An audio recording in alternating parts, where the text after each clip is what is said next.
Viajemos en el tiempo a la Venezuela antes del petróleo, a la Venezuela agraria, una era que definió nuestra identidad económica. Durante siglos, desde la colonia hasta inicios del siglo XX, la economía giró en torno a la agricultura de exportación. ¿Y qué era eso? No solo era el oro negro, sino el cacao y el café los que movían al país. Estos dos productos eran base de nuestra riqueza. El cacao venezolano era reconocido mundialmente por su calidad y el café era un motor exportador a finales del siglo XIX. La vida del venezolano, especialmente en el campo, estaba atada a los ciclos de siembra y cosecha, al igual como la estructura social que antes era muy corrompida y demasiado corrupta. Sin embargo, esta era llegó a su fin rápidamente al descubrimiento del petróleo a principios del siglo XX.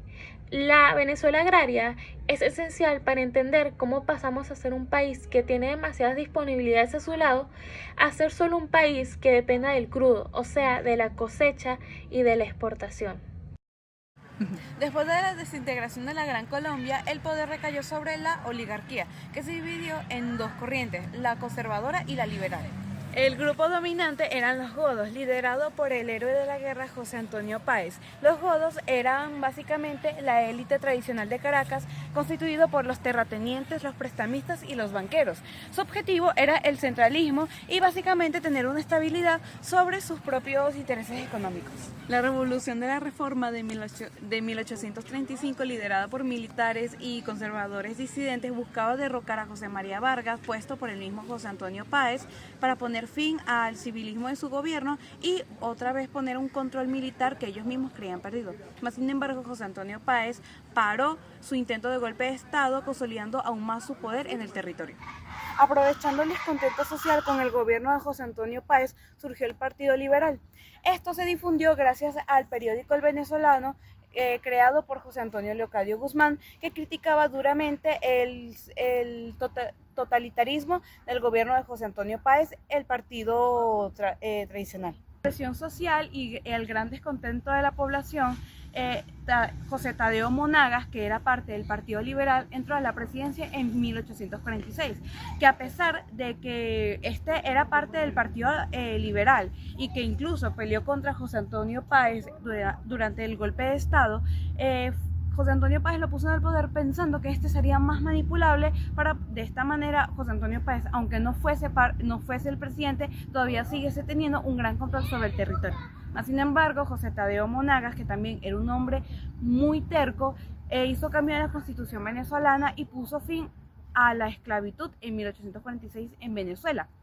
Esto marcó un antes y un después en la política venezolana, sobre todo en la Venezuela agraria, ya que marcó fin al poder de 15 años de José Antonio Páez para marcar inicio al poder de José Tadeo Monagas durante 15 años más. En la Venezuela agraria, los terratenientes fueron el centro de poder de la economía y la política. En la economía impulsaron un modelo basado en grandes haciendas con baja productividad que dependían de la exportación del cacao y del café y mantenían a los peones en una relación de semiesclavitud. En la política eran caudillos que utilizaban su riqueza y el poder para armar ejércitos privados, controlar al Estado y protagonizar las guerras civiles del siglo XXI. El gobierno central era, en la práctica, una alianza de los terratenientes más poderosos.